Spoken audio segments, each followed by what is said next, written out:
Arkansas Razorback fans, SEC fans everywhere, welcome. It is the one, the only Pig Trail Network. I'm its host and creator, Tyzel83. Hope you're doing well. I hope your Thanksgiving was magnificent. I hope you ate plenty of turkey, mashed potatoes, stuffing, or dressing, whatever you decide to call it. I hope you enjoyed it. Hope you had plenty. Hope your bellies were full. And, of course, I hope you got to spend time with loved ones, because that's what it's all about, and being thankful for everything.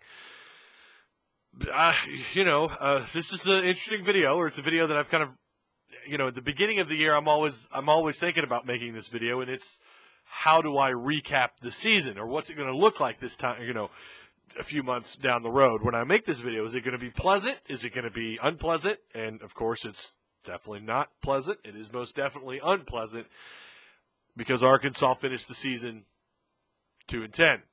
Not something anybody expected. I don't care what you say, nobody expected it. So we're gonna talk about that. But before we do, if you guys would at the end of the video, like, comment, share the content that you just watched. And of course, if you haven't already, feel free to tap that kick-ass subscribe button down below. Don't forget the notification bell. And please check out all the links down below in the description box.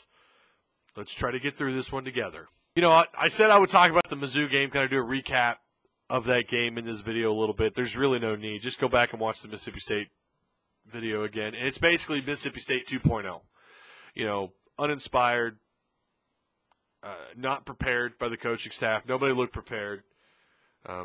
Unexcited, lack of speed on both sides of the ball, mostly on defense. And there you go. That's what happened.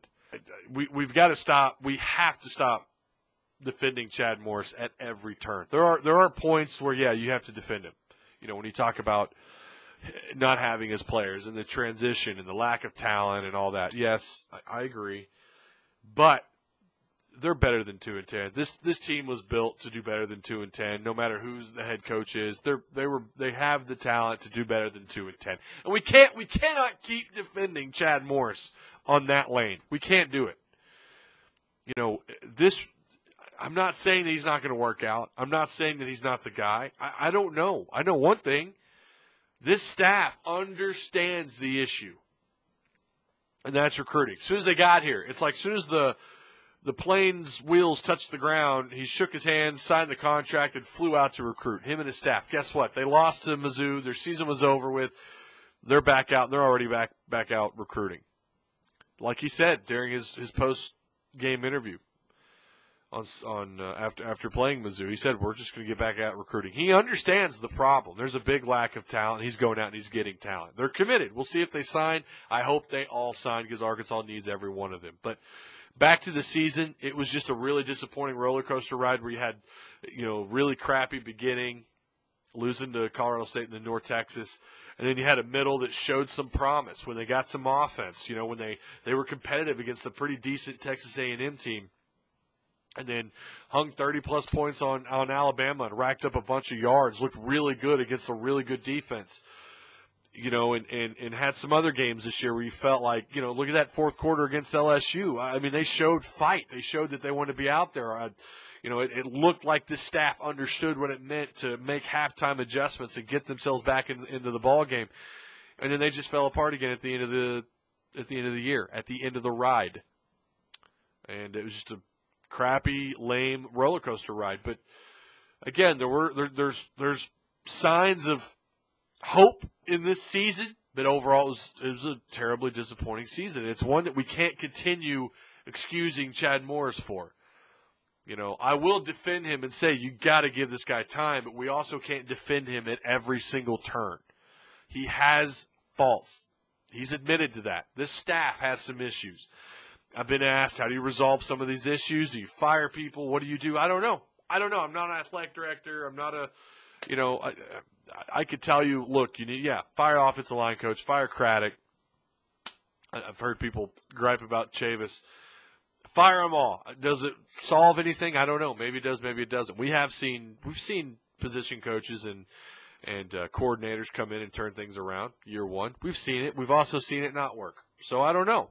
I don't have any answers. I can just tell you that it was disappointing, and I hope they make the right moves in the offseason to be more competitive next year. I think there's light at the end of the tunnel, and that light is the recruiting. And if they get all these guys to sign, holy cow. You're talking about I mean, the level of talent in one class that I don't think Arkansas has ever signed. I know they haven't. You know, I've paid attention to recruiting for years. I've never seen them sign this kind of class.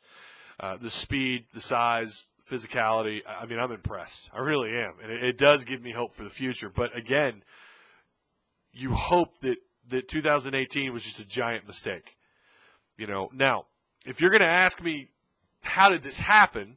How did 2018, you know, where do you think maybe some things could have been a little bit different? Well, for one, they had to figure out who the quarterback was before week 1. I thought it was a good thing. I thought it would increase competitiveness and, you know, it would kind of urge these guys to learn the playbook faster and to get a better grasp on things. But it ended up being a horrible thing. They should have had a quarterback ready to go, and that had to be the guy week 1. It should have been Ty Storey week 1. Those of you who said it's got to be Ty Storey, he's the better option, you were right. Cole Kelly doesn't fit in this scheme. I don't know about the rest of the guys. I have hope for a couple of the younger quarterbacks. I have hope for the quarterback coming in this class.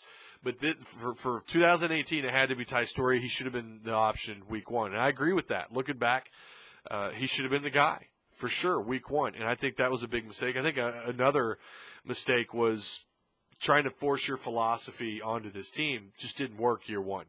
Trying to fit – someone said it on Twitter, and I retweeted it. I loved it. He was right. It was like fitting a square peg into a round hole. You know, these guys don't fit your blueprints to success on offense. Chad Morris, Coach Craddock.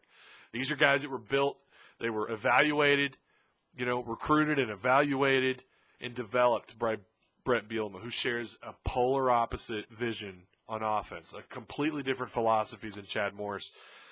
And I think that played a role in what happened, you know, as to why 2018 happened the way that it did. Maybe Chad Morris thought he could get it done, but they don't have the speed. You can see that. They don't have the speed. The offensive line was a complete mess. We can go on and on and on.